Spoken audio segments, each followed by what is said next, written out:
Hi everyone, and welcome to A Stitch in Time. Today is Thursday, June 26th, 2025, and this is episode 311. My name is Carol. I'm known as Knits and Pearls on Ravelry, and I live east of Vancouver in the Fraser Valley of British Columbia, Canada, where it is overcast today. I know many of you have been experiencing some really hot weather, but for whatever reason, our neck of the woods has been relatively cool lately, for which I am eternally grateful. I know that sunshine and warmer temperatures are in the forecast for next week, so I'm just going to enjoy this more moderate weather while it lasts, because I am not much of a summer person. I hope you're all doing well despite the heat and have had a good 3-ish weeks since we last chatted. I just got back from having lunch out and decided that since I had a couple of hours before Cameron got home from work and I already had makeup on, that it would be a good time to sit down and chat with you and bring you up to date with what I've been working on over the past while. Before I do show you that though, a reminder, there is a make-along taking place in the Ravelry group called Stash Spectacular, and the aim is to use up, or not use up, but draw from your fiber, yarn, and pattern stashes. Super casual, it's just a year-long chatter thread, so if it sounds like something you'd like to take part in, come on over and join in the fun. It's a lovely group of people that take part in it. All right, I have one finished project to share with you, which I had not really planned to finish. These are my legacy socks, and all I had to do on them was one toe, but I've been holding off because I wanted to finish them at the same time that I finished my sparkle sweater, which is knit with the same colorway, only in hand spun form. But last episode, or after last episode, I needed something to work on while I edited. I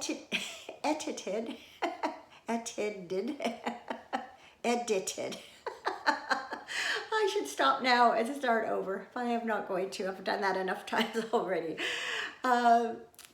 Anyway, yeah, I needed something to work on, and this was the only thing that was sort of in a fairly mindless state, and so I thought, oh, what the heck, I'm just going to finish these up and get them out of my whip pile. So the yarn is from Fiber Nymph Dye Works. It's the Bounce Base, which is an 80/20 superwash merino nylon yarn in the A Legacy colorway. And when I ordered this skein, I ordered 2 different mini skeins. This one I think is, I don't know, I'm not gonna guess. Eggplant, aubergine or eggplant, I think. And I also ordered a navy one, which I didn't end up using. I decided just to stick to one color, but I will use the other mini skein in my blanket of cheer when I go ahead and knit this colorway up for a couple of squares. In any case, this is the heel toe do-si-do pattern by Kayla Litton, who is the crazy sock lady, and I think it looks great in this yarn. It's awesome for self-striping yarns. So it's a top-down sock pattern. I used a 2mm needle, which is my go-to for most fingering weight socks. And I prefer the Chow Goo most of the time, the red lace. So you can see I did a Eye of Partridge heel flap and a gusset, my favorite rounded toe. So it's a little warm for socks at the moment, but I will tuck these away, and whenever I finish my sweater, I can have a matching set. I do actually often match my socks to what I'm wearing, even if nobody but me sees them. So anyway, a great pattern, highly recommend it. It's only a 2-row repeat, and it's easily memorizable, so it's a great one to show off your stripy yarns. All right, I have 2 works in progress. I'm gonna take a sip of tea first. I should probably have grabbed a glass of water. I'm thirsty after lunch, but that will do. So another work in progress I have is another yarn, socks from another Fiber Nymph Dye Works yarn. There's the label. This is the Mountain Tweed BFL base in the Under the Party Tree colorway, which is a Middle Earth inspired colorway with lots of really pretty colors. So I have 2 socks that are ready for the toe. These are just plain vanilla, 64 stitches, 2mm needle, top down. And then I had a sparkly, bedazzled mini that I matched up and used for the traditional heel flap and gusset. So there's sock number 1.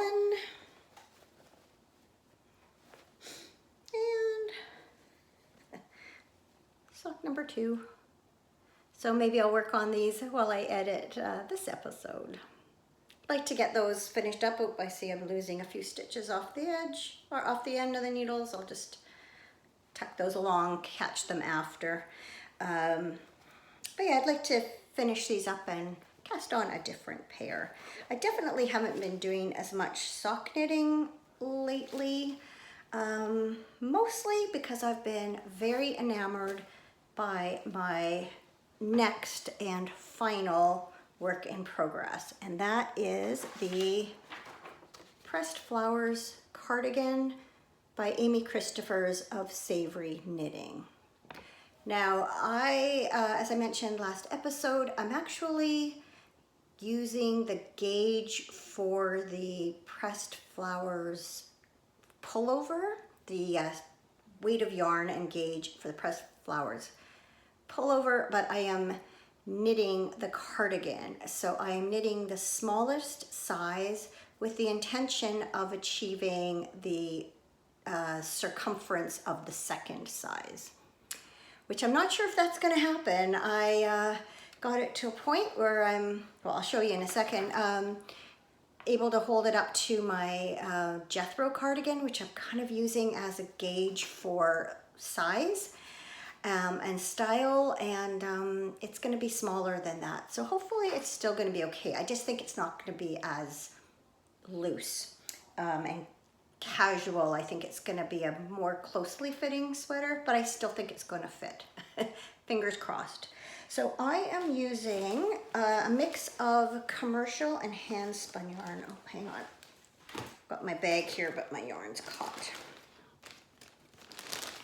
Been storing things in this bag that I sewed. I love this fabric. Just adore it. So I am using, for the main color, some yarn I got in Australia at Bendigo Woolen Mills. And this is their Spring Fling base in the Belladonna colorway. So this is a DK weight yarn, and it is 90% wool and 10% nylon. You can probably hear an airplane. I've got the window open. You might hear my neighbors talking, and you most definitely hear the plane. It's just too warm to close the window, and I didn't want the fan going. I realized last episode I had the fan going and you could see it reflected in the glass here, and I didn't want it to be distracting this time. So I had to make a choice. Hopefully it won't be, won't have too many planes going out. Ironically, we lived closer to the airport before we moved here, but I hear the planes more here. Just, I guess, we're technically closer to the actual airport, but I also think it's more of the flight path. I don't know. In any case, so that's my main color. And then for the contrasting color, I am using hand spun, again, from Fiber Nymph Dye Works. It's a 3 for 3 projects today. I chose the fiber option for last year's holiday countdown collection, which was the Mystery of Color, I think. Yes, the Mystery of Color. And so I spun mine up in a gradient. And this is skein 1 plus part of skein 2. So this has been a project that I have started, ripped back, went past where it divides for the arms, ripped back to the bottom ribbing, and a third time has ended up being the charm. And ironically, when I started it for the third time, I went back to how I had begun it in the first place, by starting with the very end of the gradient and working my way up. When I first tried it, I wasn't sure how long, how much yarn each repeat would take, how much yarn I would be using up, and when I first started, it was a lot of pink, and I thought, oh, I should probably use something that has more color changes.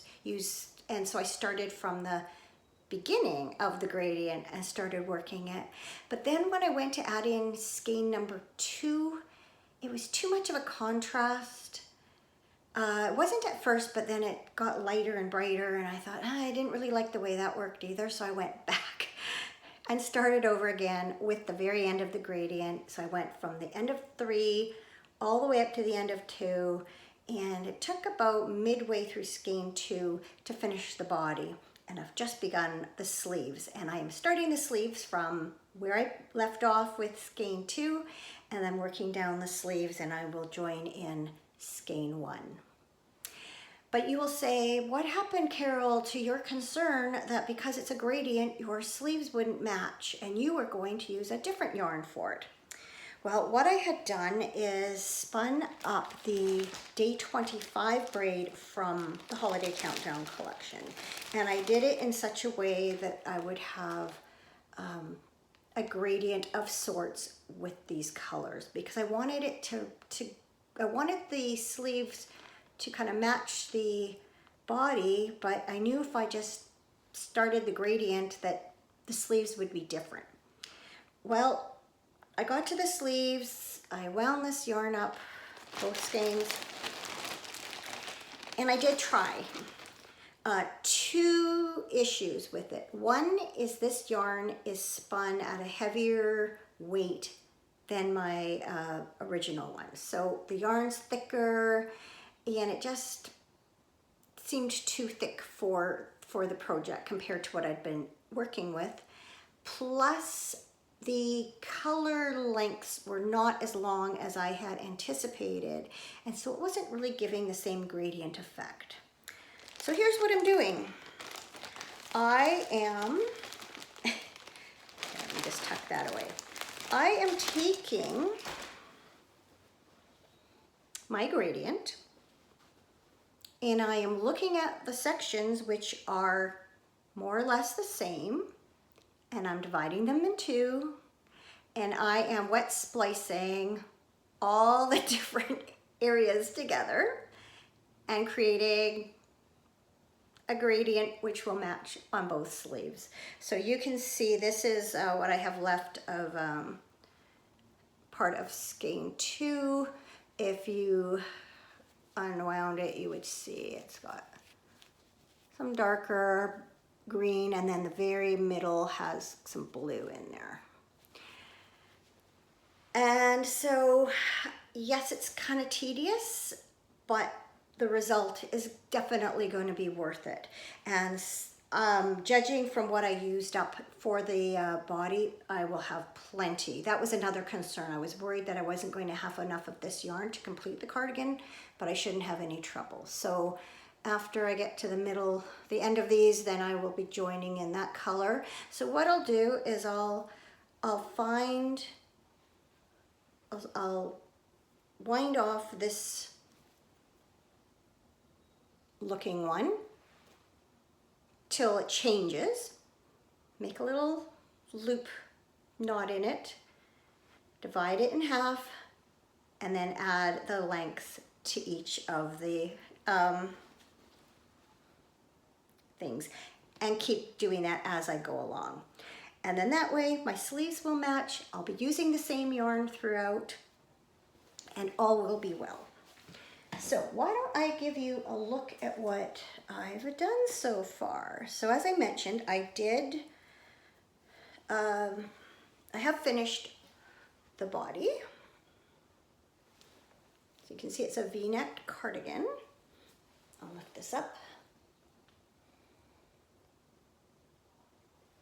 I'll maybe show you the back here, because then you can see the whole gradient so far. And I'll bring it in closer too, so you can see all the pretty colors. So it starts with purple, fades into pink, orange, some green, some blue, back into purple and pink and orange. Ended off with the yellow, and then the sleeves started with the last little bit of yellow, and now is like yellow green, and it's green fading into blue.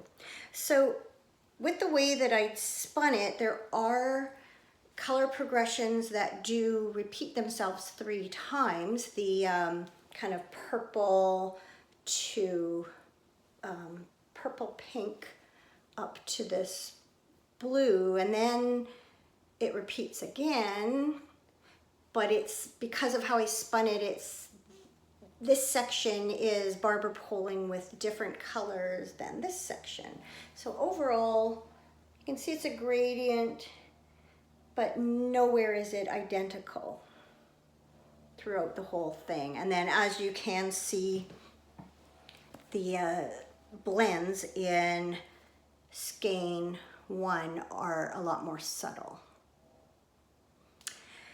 But this has been so much fun. Yes, so I did get up past the armhole already once. I think the first time I went through, I think I had done 2 or 3 repeats of the flowers. Then I ripped it back to the band. Then I did all the way up past the armhole. Then I ripped it all back and did it over again. And you know what? I'm not tired of this pattern. I just can't wait to work on it.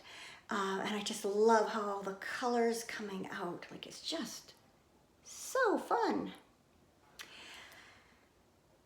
But I was really nervous about whether or not I was going to like it, whether or not I was going to have enough yarn, how it was all going to work out. And so when I got to where I'm supposed to divide for the sleeves, knit the back separately, knit the 2 fronts separately, I knew if I did that, A, I wouldn't have the gradient anymore, and B, it would make me chop up the yarn, and I was really nervous about that. So what I decided to do is cast on steeks when I reached that point, steeks for the sleeve. And so I just kept knitting back and forth, and maintaining that same color progression, front and back. And then when I got to the sleeve, shoulder seams, I had to do short rows.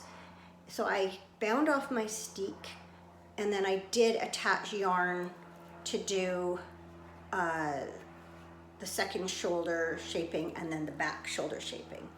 And the pattern has you binding off stitches, doing a sloped shoulder by binding off. I didn't want to do that. I like doing 3 needle bind off and short rows. And so I did manage to devise a way that I could do German short rows and then do a 3 needle bind off. So I bound off 1/2 of the front, bound off the stitches at the back of the neck, and then bound off the second shoulder seam, which seems to have worked out really well. Now, I, again, wasn't sure what was going to happen with the sleeves, and again, not wanting to cut that yarn and then having all these ends or all these short pieces of yarn in case it didn't work out, I actually picked up my sleeve stitches. You pick them up around the armholes and you work your way down to the cuff. I actually picked up the stitches with the steeks still in place. And so there's my steek stitches. I still haven't cut them yet. So you can see a little cast off here at the top. And then there's a little, I don't know if I can get there. There's a little cast on here at the bottom where I cast on the steek stitches. And I have used a crochet method to reinforce the stitches on either side of that steek. And when I'm ready, I will just cut that and be all good to go. I think I'm getting to that point now because I've done one pattern repeat. I am happy with the way it's working up. I can see that I will be able to divide the rest of the yarn in half and have more or less matching sleeves. And so in order to try this sweater on, I need to be able to get my arms through the armholes. And so that's something I intend to do very soon, is to cut those steeks, and then I'm fully committed. Okay, Carol from the future here. I am struggling with where to look. If I look at the phone, I'm not looking at you. If I look at me, I'm not looking at you, but I think if I look there, I think I'm looking at you now. Anyway, I did go ahead and cut my steeks, so you can see I've got my sweater on. I think after blocking and adding the button bands, I think it should fit fine, even though it's not quite as relaxed a fit as I was going for. It should end up being a wearable sweater. So very happy with that. Can't wait to show it to you next time. Maybe it'll even be done by then. Just such special yarn, and I just didn't want to run the risk of ruining it. You know, for a sweater that wasn't going to fit or that I didn't like the way it was turning out. So definitely third time is a charm. Lately our saying around here has been 2 steps forward and 1 step back, but it's still forward progress. And that's been my approach to this sweater, and it's also been the approach we've been taking towards all of our renovations and things, which I will talk about in a minute. So yeah, that seems to be the theme. Oh, look at these cute stitch stoppers. So I think last episode, or maybe the one before that, I showed you I had these little sheep needle stoppers, and then my daughter-in-law Stephanie realized they are just they're like beads or charms or something for, she explained it to me but I can't remember. There's a hole at the top, there's a hole in the bottom, and they're not actually stitch stoppers at all, but they're perfect for that purpose. So she bought a bunch off of Amazon and let me pick some. So I chose these shells and then some penguins. But these have been ideal because what I'm doing, I guess you will have noticed, I am working my way down the sleeves concurrently. So I've been knitting on one until I run out of the length of yarn, of the contrast yarn that I've had, and then I've been doing this second one and going back and forth. Now I did, as I showed you, this morning, I kind of prepped the remainder of the stuff I had wound up. And so I'll just continue. I might go 1 pattern repeat on one pattern repeat on the other, but I'll kind of just continue to knit the sleeves concurrently. And then that way when I'm done, I'll be all done. Well, I guess I have to go around the neck and down the front and do the button bands, but I mean, my sleeves will get done at the same time. So that's a good thing. Yeah, loving this project. And I know there are all sorts of different pressed flowers, objects, hats and cowls and various things. So I can definitely see myself using hand spun for some of those projects in the future, just because it's a super fun pattern and it's so effective. And it's mosaic knitting, so you're only ever using one strand of yarn at the same time. Very, very, very enjoyable.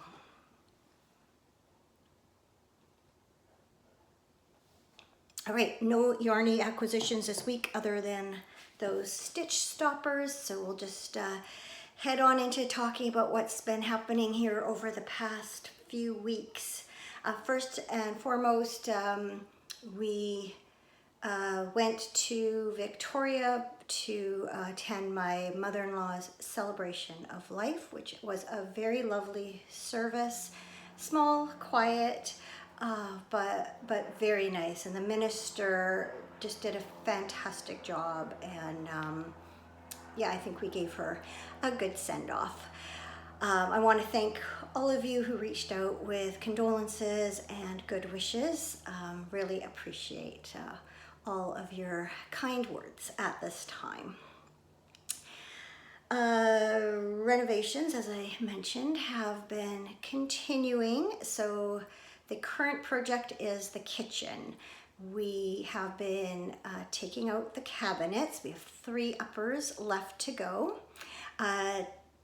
The flooring was supposed to go in tomorrow, but I spoke to the flooring people this afternoon, and unfortunately that has been postponed until next Friday. But before that, we'll be having someone in to take the old backsplash off and then fix up the drywall ready for the new cabinets. So in a way it works out better, because the all that mess can go onto the old flooring instead. We actually took out old laminate that had been put in there, and it's down to the original vinyl linoleum type flooring now. So it's kind of a mess, kind of strange to see it so bare bones. It's pretty well empty. We've set up a makeshift kitchen in our dining room. Unfortunately, there's no sink in there, so we are using the utility sink to wash dishes and things. So we only have 2 working sinks at the moment, the one in our ensuite and the one in the laundry room. But when everything's said and done, we'll have a kitchen sink and 2 more bathrooms. So kind of a feast or famine situation.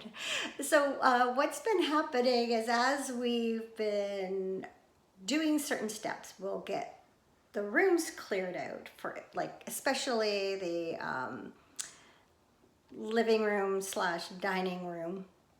That has been sort of somewhat emptied and then filled back up again several times, as things need to be put somewhere while we're working on other things. So currently we have our new fridge in the living room, and we did get the sideboard buffet server, whatever you want to call it, that goes with our dining room furniture. We did get that delivered, I don't know, a week or so ago. So that's serving as the place for the what dishes and groceries we need, and we put the microwave and toaster oven / air fryer and kettle on top of there. Obviously protected the surface from the heat and wear and tear. So yeah, at one point the living room was almost empty of everything that didn't belong there, and now it's kind of full again. The stove and dishwasher have been disconnected. They are in the garage. So yeah, 2 steps forward, 1 step back. My craft room's almost done. I have finished putting everything away. I'm just waiting for my comfy chair to be delivered. We went furniture shopping and we bought two recliner rockers the same, one for the craft room and one for our spare room, which is serving as a den slash guest room. So we got those plus a sofa bed. And so once the second comfy chair and the sofa bed arrive, I think that's it for furniture. Oh, except I need a little side table in here to go beside my chair. Right now I've got the one of the end tables from the living room because it wouldn't fit with the fridge in its place. So yeah, everything's topsy-turvy, but things are coming together. I'm really happy about that. Got a lot of my yarns done. When I was setting up my craft room, I had a lot of my fingering weight yarn that I had wound up and then not used. And I decided, A, I liked the way it looked better when it was in its skein, and B, pardon me, you can fit more and more easily, and it wasn't having to stack up on top of each other. So I spent a lot of time rescanning yarns, but it was worth it because they do look better, and it's actually better. My understanding is it's better to have a yarn in a skein than in a cake long term anyway, because it prevents it from being stretched out. So it's probably not a bad thing. I ended up needing to get a new Swift because mine was giving out. So I guess that's another new acquisition, but that's just a minor thing. Let me look at my notes. Oh yes, and then just to throw a monkey wrench in the works, we needed to replace our garage door opener. So definitely the whole moving adventure has turned out to be more costly than we first anticipated, but we just keep telling ourselves, at least we're starting from new with a lot of things, and they won't need to be replaced in our time living here, or at least they shouldn't have to be. And so it's a lot all at once, but in the long run, I think it will be worth it. So we just keep sucking it up and writing another check. We did have a complex-wide garage sale last weekend. Cameron ended up working on the Saturday, so I minded our little table. Just had a lot of, mostly what I had were some knickknacks and pictures left over from moving. We've been gradually putting things on the wall. That's actually the other thing that has to happen in here. I have to figure out what pictures are going on the wall and get those up, and that'll kind of complete things. But what I really was hoping is that we would sell our old fridge, which we did. So to me, garage sale was a win. So that was nice to not have to, get it on Marketplace or something like that. Someone in the complex bought it for their garage. So I'm very happy to see that go and at least get something for it. I'm just looking at my notes here, see if there's anything else. I mentioned I was having lunch out. That was with the Spinners and Weavers Guild. And somebody or a few people had suggested a fairly new Indian restaurant in town. They'd eaten there and recommended it. So they did, there were about, I think 12 or 13 of us, 12 of us, I think. And they did the meal family style. So we had a series of appetizers. So they divided the table into we were in a long table. So it was kind of 3 groups of 4. They would bring food for a group of 4 at a time. So there were several appetizers and then several main dishes and rice and naan and soft drinks, coffee, chai, tea. It was really good. And then just a little thing for dessert. Excellent meal. I will definitely be eating there again, but I think I'm going to have to either go with my kids or with my sisters because Cameron's not a big fan of Indian food. But I'm definitely going back. It was excellent food and enjoyable company, and so that was great. This coming Saturday is our regular monthly meeting and then our AGM. And then they go into reduced hours over the summer. I haven't really managed to get in recently anyway, other than for a couple of the meetings, but hoping by September we're all settled and then I can start doing some things. Like there is a craft group here in the complex that meets Thursday afternoons. I met someone from the group on Saturday at the garage sale, and just, yeah, I know there's different things that can be done. I just have to feel like I'm settled first. All right, I think that's it, other than something good. So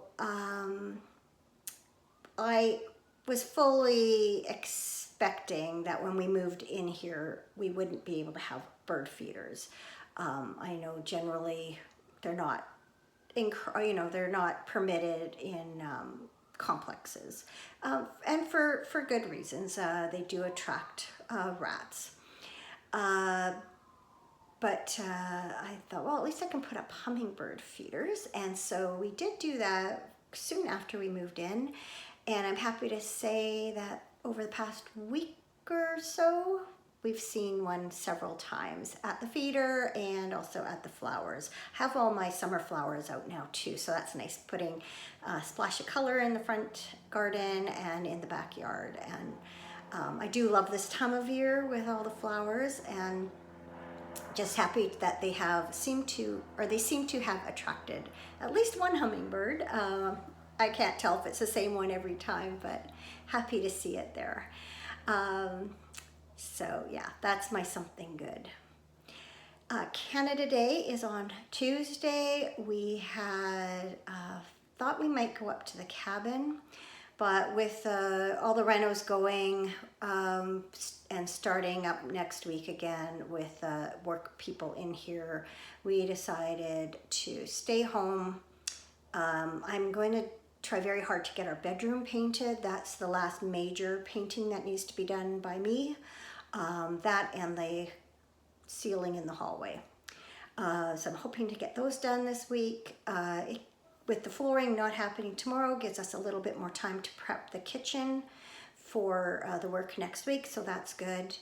And maybe we'll even, have a bit of time off. Cameron is taking Monday off, so it's a 4-day weekend for him. So looking forward to a mix of work and hopefully some leisure this coming weekend. So happy Canada Day to all my Canadian friends. And then of course, Independence Day is coming up next week for all of you in the United States. So happy 4th of July to you. I'm not sure when I'll be back next. It'll probably be at least another 3 or so weeks. So take care until then. Enjoy the summer weather. If you are here in the Northern Hemisphere, I hope things cool down for those of you who have been experiencing that heat dome. And in the Southern Hemisphere, I guess you are starting to cool down for winter. So enjoy that cooler weather if that's something that you like the way I do. So thank you so much for watching, everyone. Thanks for all your kind comments. I do need to answer a few. I will try and do that when I get by the time I get this episode up. So yeah, thanks for watching, and I hope to see you again in a few weeks. Take care till then. Bye.